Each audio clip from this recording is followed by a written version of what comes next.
With the 2026 NBA season wrapped in a neat little blue and orange bow, I thought it'd be appropriate to say, I already want the next season. I know it sounds so spoiled after such a great season with so many awesome storylines and the best finals in the last 10 years or so. To hold myself down, I decided to rank the 35 best players in the NBA from a combination of this season and kind of a projection from next year. So let's not mince any words and get straight into my criteria. My criteria on what makes the best basketball players in the world is very simple, but can seem kind of strange at the same time. Above all else, I value peak impact above talent. For example, I understand Tyler Herro is a very talented basketball player, but if I wanted to win a championship tomorrow, would I much rather have an Aaron Gordon or an OG Anunoby on my team? But how can I tell who's impactful? Well, I use the eye test mostly, because if I rank purely off advanced stats and I read you the Darko chart, it would be very unfaithful to what I actually watch. So let's get into this list. First off is honorable mentions. Desmond Bane, Paolo Banchero, Azar Thompson, Jimmy Butler, Alperen Sengun, Austin Reeves, Zion Williamson, Con Knippel, Zach Edey, Darius Garland, Donovan Clingan, LeBron James, James Harden, Devin Booker, and because of what I don't know what their health will look like and what version we're getting next year, Joel Embiid and Anthony Davis. Before we begin the ranking, I just wanted to say, could you please subscribe to the channel? It's that simple. Just takes a couple seconds out of your day, and I'm really trying to hit 500 subscribers before the end of the summer, so thank you. And make sure to comment on the video and let me know what you think about the list. Number 35, Rudy Gobert. I love Rudy Gobert, even though he's ruined my life twice now. Genuinely a top 3 defender at worst, but man, is his offensive game just so awful at times. He's just so unbelievably uncreative with the basketball in his hands and so herky-jerky when he receives the basketball. And it just can be very detrimental at times. But I've been on the receiving end on how game-breaking his defense can be. So I know firsthand how good this guy really is. Number 34. Jalen Johnson this season was kind of just like PRA, man. He gets all the sexy numbers, but as a self-creator, it gets so scary. There's a reason the Hawks resorted to 34-year-old CJ McCollum instead of the 24-year-old star of the Hawks. They gave Jalen the reins, but he's severely lacking in his half-court offense. Still, I can't deny how unbelievably talented the guy is. My biggest criticism of Jalen is he used to be a very good defender, but with a higher usage rate, he became such a slouch. I predict him to get better, at least if they lower the usage rate just a bit by getting him a real point guard when they let CJ walk. Okay, this is going to be so nasty to so many people, and maybe I'm really biased, but I feel very truthful in saying this. Because at number 33, I have Aaron Gordon.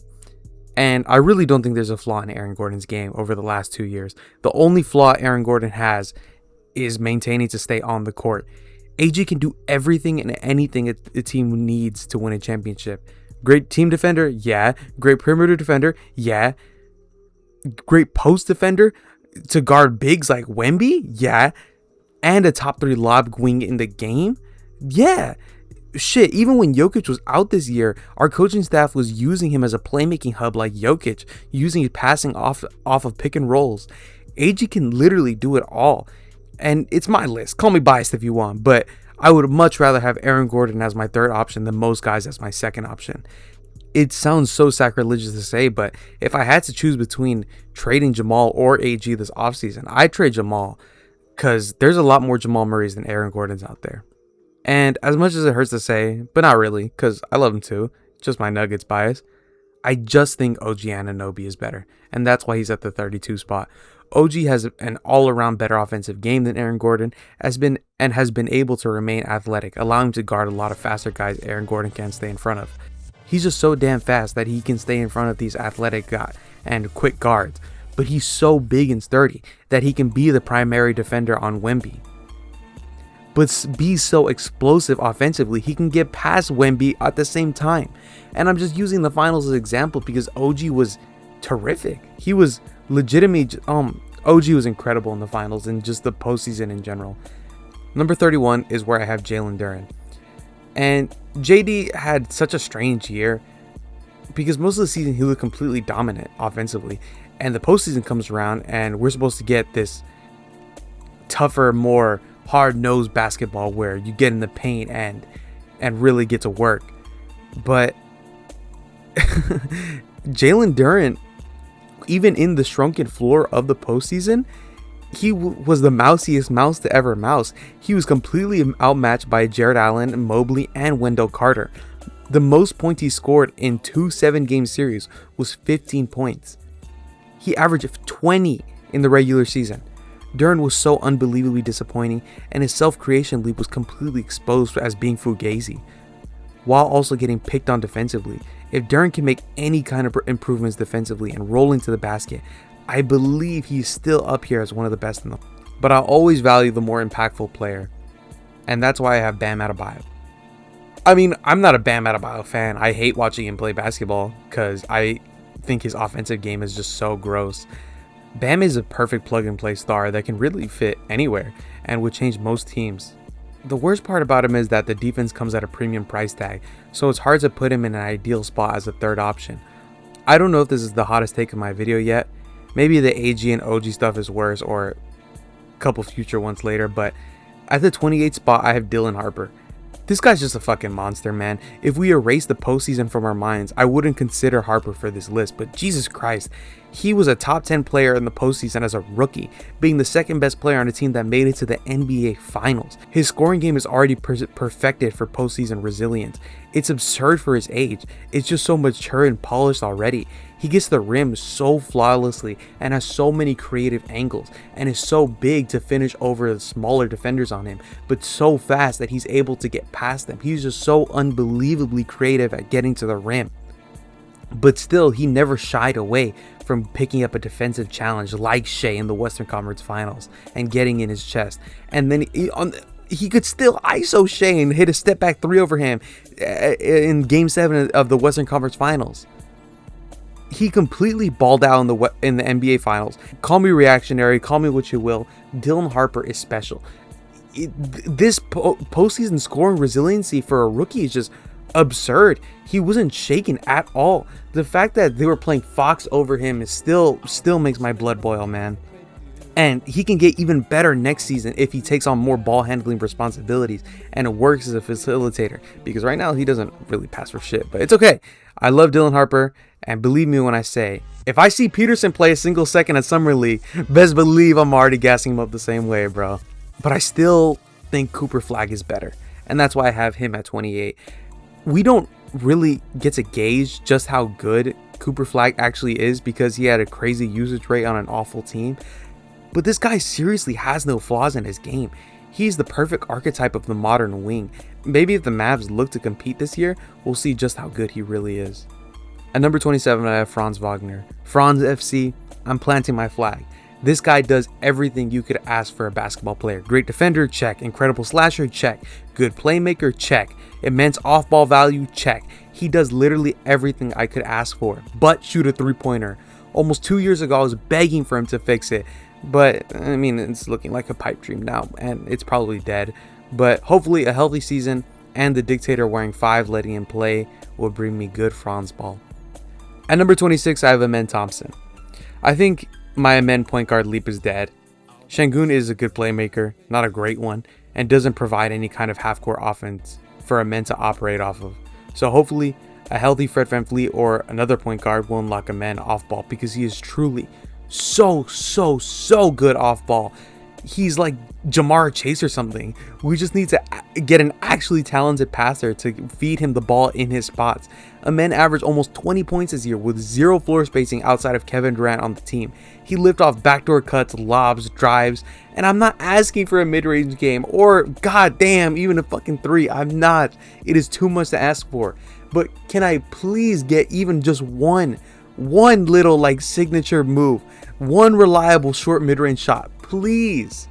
He still has so much room to grow as an offensive player while being one of the best defenders on the planet already. Amen Thompson, please make an all-star game this year. At number 25, I have Spicy P, Pascal Siakam. When we last saw him in basketball games that actually mattered, because the Pacers weren't on shit last year, he was the leading scorer on a Pacers team that made it to the NBA Finals. And I just can't deny how crazy this guy is as a low post operator. Absolutely nailing teams and drawing doubles, and if he's not, he's a phenomenal one-on-one player with an endless motor. I just hope I get to see him in games that actually matter this season. Before this season, I was not a fan of LaMelo Ball at all. I thought he was a losing player, and he would slowly kill the Hornets franchise. I thought he was completely gassed, and everyone having him in like their top 5 all-star voting, I thought it was all bullshit. But he completely blew my expectations out of the water this season. He is just such an insane engine. He has a ridiculous 3-point rate and shot making ability that allows him to operate from anywhere above the arc, because the finishing really needs some work from inside the arc. He's not a good inside the arc scorer, but don't worry about that, because he's still a great offensive player despite that. He's such a skilled playmaker and creates like buzzsaw level offenses with these combinations of skill. He's a plus 10 to the Hornets offense, and when LaMelo, Khan, Brandon Miller, Miles Bridges, and Musa Diabate were on the court, they were fucking destroying teams with the plus 24 net rating. But taking LaMelo off completely nukes the team's offense. Even though Khan and Brandon Miller are pretty good shot creators themselves, LaMelo is just that important to a team. And believe me, I never in a million years would have believed you if you told me that I would be riding this hard for LaMelo Ball. But he has truly changed my opinion. At number 23, I have Jaylen Brown. I really hate this guy. I hate the way he talks. I hate the way... At number 23, I have Jaylen Brown. I really hate this guy. I hate the way he talks. I hate his shoes. I hate his hair. I hate his weird refer agenda. I hate his streams. I hate the way he complains about push-offs, but he does it all the time. I hate everything about him.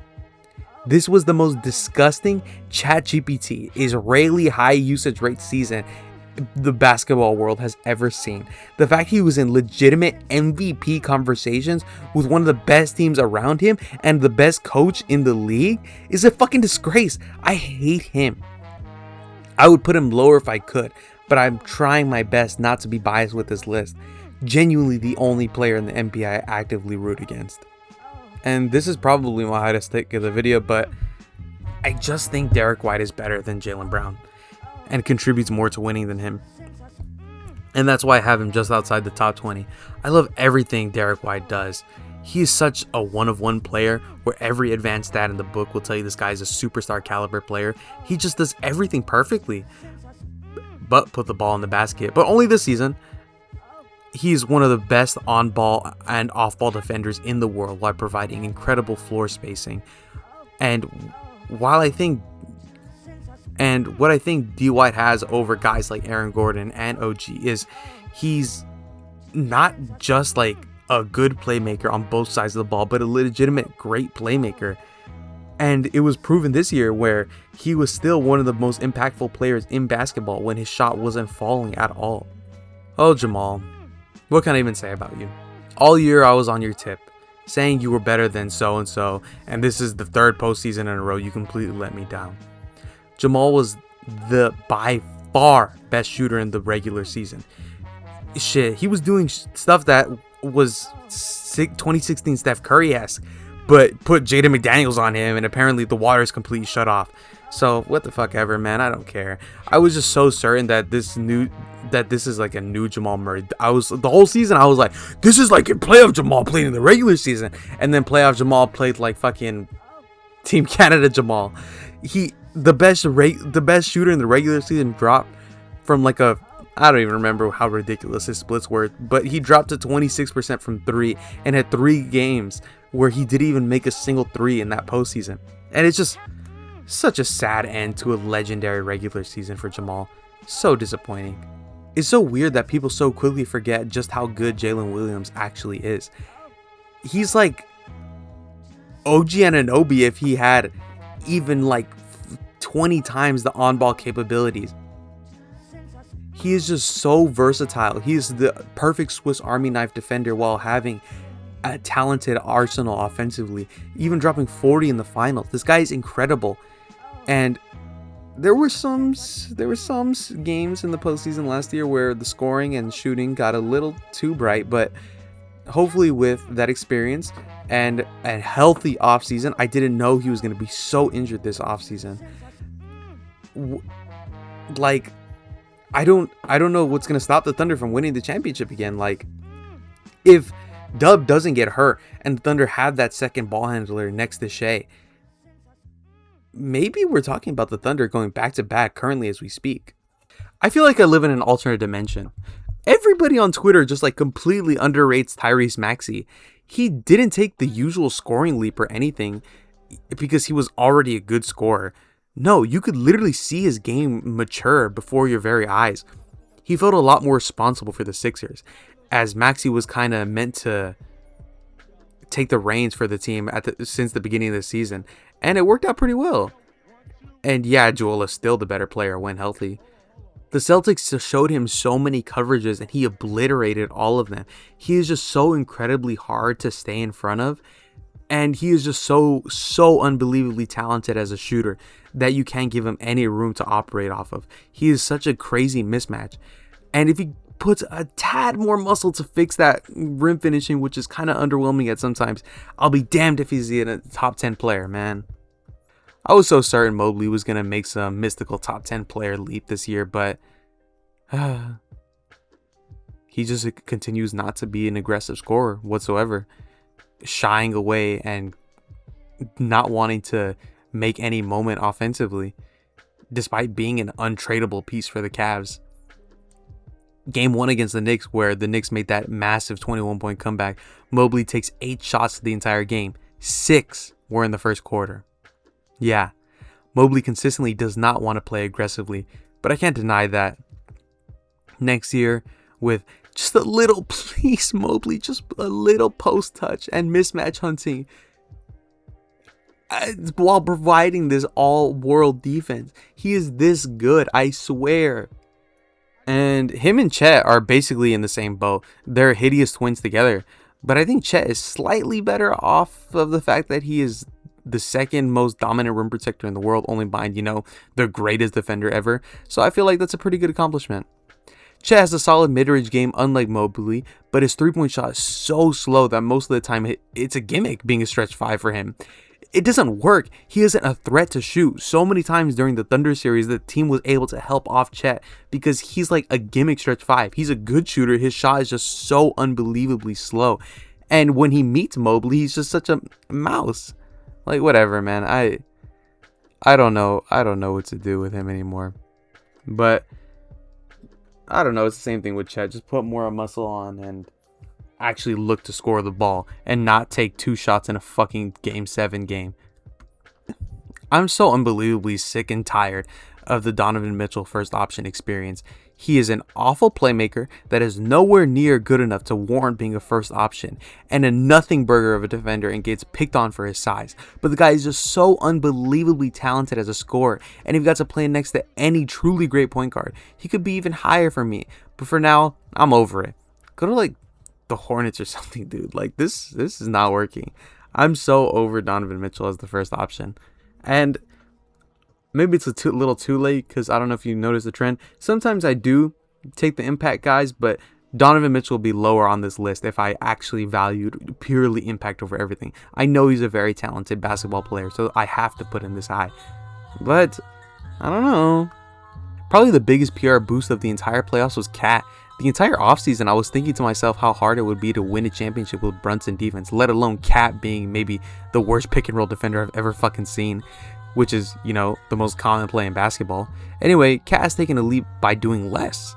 Yeah, Cat fit into a role that I want most players who aren't good enough to be the first options to do. He touches the ball less.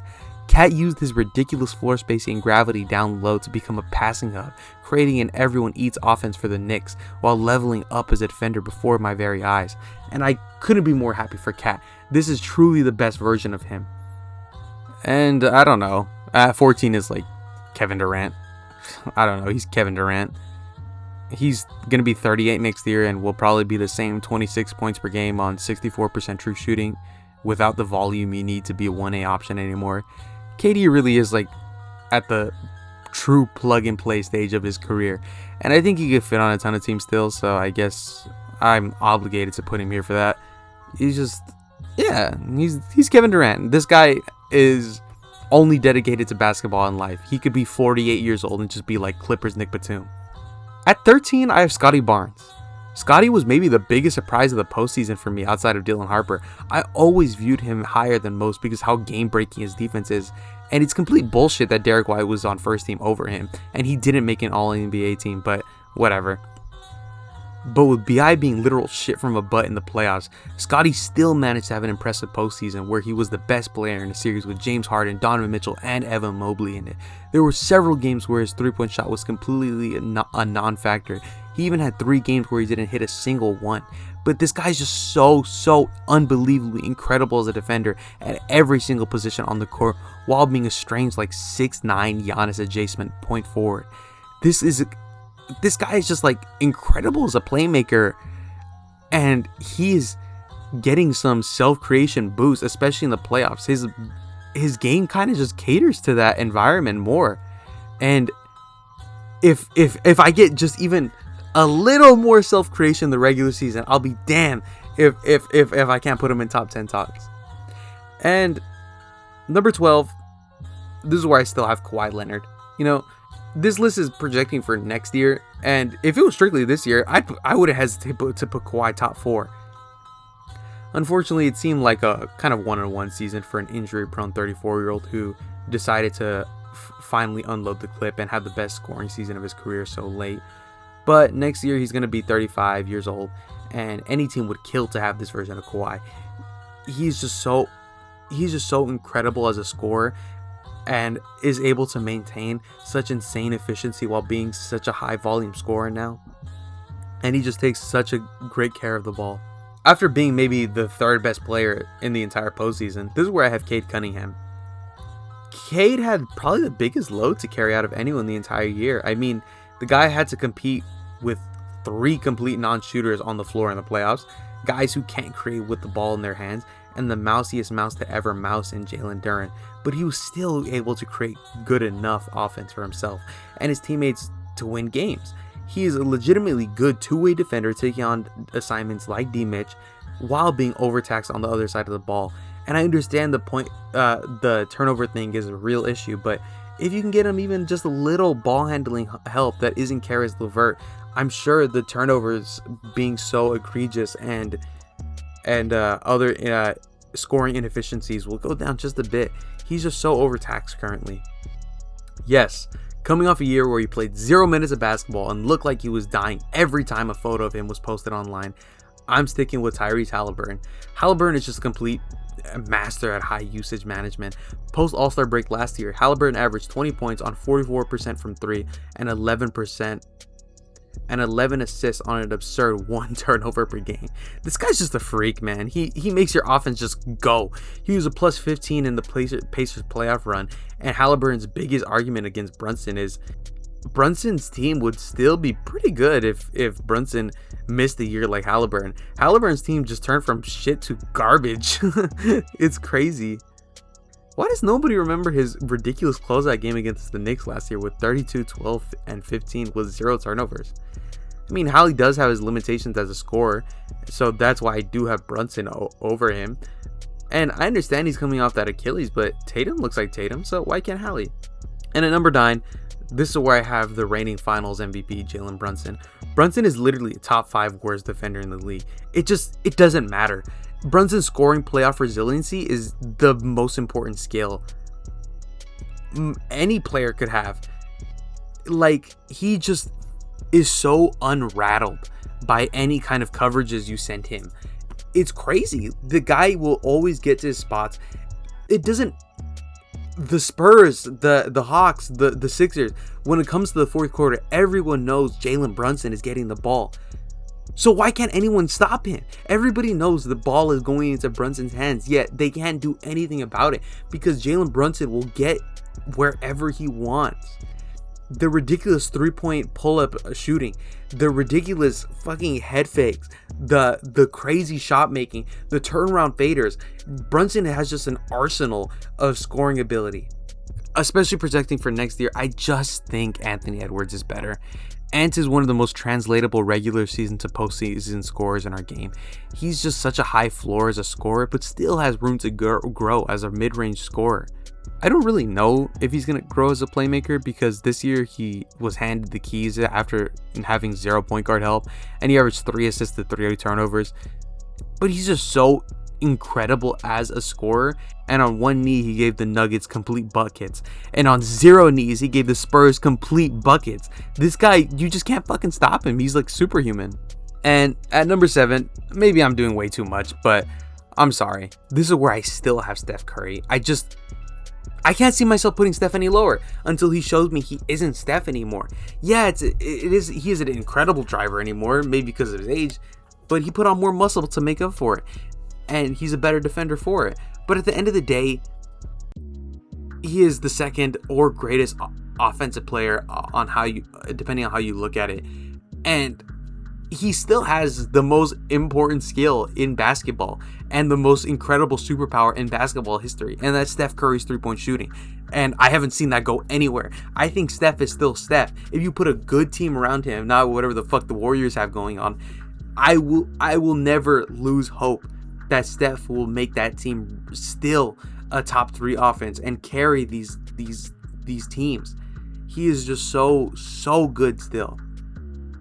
And I'll be standing with Steph until the wheels fall off. As a player, I don't stand with other things Steph Curry has done. But I'm putting my neck out for him. At number 6, I mean, he's been kind of locked into this area for years, and he's still him. So number 6 is Jason Tatum. Tatum is back to being Tatum. He's just incredible at everything. He has 0 flaws, but he kind of just does everything at like a B+ level or above. The guy is just the perfect all-around player. He just unfortunately doesn't have a superpower to be seen as better than any of the guys in the next tier of players. Luka's been coming in every year with this is the year, man. And I understand he has been very unlucky, but the Lakers wouldn't have even beat the Thunder anyway if he wasn't healthy. This guy just has 0 off-ball game whatsoever. He's a poor defender and hijacks your offense wherever he goes. And he can't even create like a top 5 offense, bro. He just isn't as dynamic as better offensive players. Even you ask me if would I rather have this Luka or Halliburton from last year post All-Star break? Things might get scary, but no, that's a conversation for another day.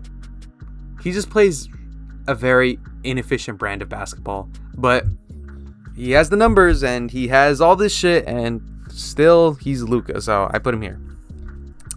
At number 4 is Giannis Antetokounmpo. He's a savior. I'm so sick of people pretending like he wouldn't be worth every penny being traded for.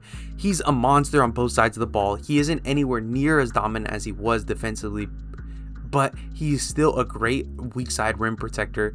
And Giannis, before his injury, was playing the best offensive game that he's ever played. Like, he is just so absurd still, and people act like he isn't this beast anymore just because he can't make it healthy to the playoffs because he's been so overtaxed. Any team would still kill for Giannis Antetokounmpo. This feels so extremely disrespectful after the year he just had, and especially if we're projecting for next year. But at my number 3 spot, this is where I have Victor Wembanyama. And before you want to burn me down, just please listen. Wemby on a possession-to-possession basis is already maybe the most impactful basketball player to ever live. There is just no player to ever replicate what he can do on both ends of the ball, being by far and away the best defender in the world while being like a top 10 offensive player. But the playoff resilience in the finals and some games against the Thunder just looked a little shaky, especially in the finals. What made me put Wemby in the spot is when I was watching the finals, I thought, if you put Jokic instead of Wemby, the Spurs are walking away with this championship. I'm not gonna lie to you. And I don't know, maybe that's me being kind of like single-minded about it, but I really do think that he is so incredible. But in the first quarter, he's just the best basketball player to ever live. He really is. But by the fourth, he's completely gassed. His regular season maintenance isn't how do I say this? His regular season maintenance isn't training him well enough for the postseason. By the second half, he's completely out of gas. Like, he gets worse coming out of the half because he's just so tired. He can't play these heavy minutes in the regular season because of risk of injury, and they don't ready him for these late game moments like Brunson. And he's not strong enough to mismatch hunt OG, but he's also not creative enough to score however he wants on Cat or Mitchell Robinson. Wemby is just, sometimes he can be very uncreative as an offensive player. So until he makes those improvements, which he probably will because he's a fucking monster, I'm gonna keep my biases. This is so weird coming off of back-to-back MVPs. I'm sorry, but at number 2, I have Shai Gilgeous-Alexander. He's the most polarizing player in the last, I don't even know how many years. It's him or Joel. Like, casuals genuinely think this guy is just a bum. Like, they just think he isn't good. And people like me, we see him as an all-time great actively playing in our game. But I don't know, the Michael Jordan comps are looking very shaky when we enter the postseason. He just can't maintain his efficiency there. All season I crowned him as the best player in the basketball, and to start the playoffs it was looking completely true. He fucking destroyed the Suns, and when he did that, I was genuinely thinking he was on track to having the most dominant scoring run we have maybe seen in I don't even know how many years. He was averaging 34 points, 8 assists on 2 turnovers on 67% true shooting. Just video game numbers. But after that, in the 11 games combined against the Spurs and Lakers, Shai would drop off to just 25 points a game on 55% true shooting. The mid-range game, especially the long mid-range ball and the 3 ball, were just completely falling off a cliff. He's missing layups he usually makes with his eyes closed. He got worse. He had some good games, and there was a masterful game 7. And if anyone showed up for him, we'd probably be talking about Thunder Knicks right now, still in the finals. But for the best scorer in the league with a seemingly endless bag of tricks, he does seem to rely on that bump mid-range, to rely on that 30% bump long mid-range shot with just a little more weight added to him. I think the playoff resiliency will just get a little bit better, because Shai's biggest superpower to me is not, it is how good he is at scoring the ball, because he is just one of the best scorers we have ever seen. But it's his ability to carry lineups with absolutely zero offensive talent around him. A lot of players can't do that. They need the space to operate, but Shai makes the space and bends the defense towards his will. He can play with Lou Dort, Cason Wallace, and Isaiah Hartenstein, and fucking, I don't even know, anybody who's not, any other non-ball handler who's not playing when Dub and AJ are out, and he'll still make them an efficient offense. But that superpower gets completely zapped in the playoffs. The Thunder can't rely on him to carry them like that because his scoring gets so shaky. I don't know. I still think next year he's in a snatch number 1's chain, but I'm trying to cope right now. So I think if you've seen any of my videos or know me, you knew this was coming. And I understand it's probably cope, like I said. And I'm sorry, but I will stand by Nikola Jokic until the wheels fall off. I still think Jokic is the best player in the world. This year, I thought it was Shai still. But Shai, Jokic, and Wemby were all kind of embarrassed in various ways. So I think the best in the world argument is still legitimately up for grabs. And I mean, Jokic had the most embarrassing playoff argument. No, the Celtics were more embarrassing than the Nuggets. We have that at least. But he was hurt. So it's not 100% pass, but I can give him a little grace. Because I watched every game this season. He just looked so awful compared to how he was pre-injury. Pre-injury, Jokic solved the game of basketball, bro. I don't understand why people are acting like Jokic is washed now. Like, are we fucking serious? Did we see what we saw pre-injury? He was at the first 31 games before he injured himself in Miami. Jokic was at 30 points, 11 assists on 12 rebounds on a ridiculous 71% true shooting. Jokic has been at 70% true shooting for an entire season before, but that was at 24 points per game in 2023. Last year, he had to up his scoring volume because the team sucked, and he was at 66, I think. So he had to sacrifice some of that efficiency. This year he was doing both while still averaging a triple-double. This was the best regular season stretch of Jokic's career, and I'm so sick of people acting like he's not good anymore. After injury, his wrist and knees were just like completely fucked up, dude. Like, it's crazy. The true shooting dropped from 71 to 61. Jokic taking a two was so it was like felt like automatic. It dropped from 67 to 59, bro. The 3-point shot was especially worse. Oh my god. It dropped from 43% to 29. This injury just completely derailed everything. And I've seen so much Nikola Jokic basketball. I know this is not how he actually plays. Like, I swear he's still good. So I'm not going to pick against my favorite player. I know I'm biased. I'm also not going to pick against the best offensive player ever, currently peaking. I will think Jokic is the best player in the world until I'm proven otherwise. I mean, if he goes healthy into the playoffs this year and disappoints, or even before that, like Shea or Wemby just completely lap him, I'll give it up. But for the offseason, I can still kind of sell myself that Jokic has an argument for best in the world. Well, guys, that's it.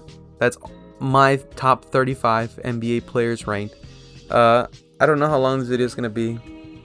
I'm very tired right now. I don't really know what to say for an outro. Please subscribe. I love you. Comment what you thought about my list. Let me know if you guys think I'm stupid or whatever. Just let me know. I love you. Take care of yourself. Thank you for watching.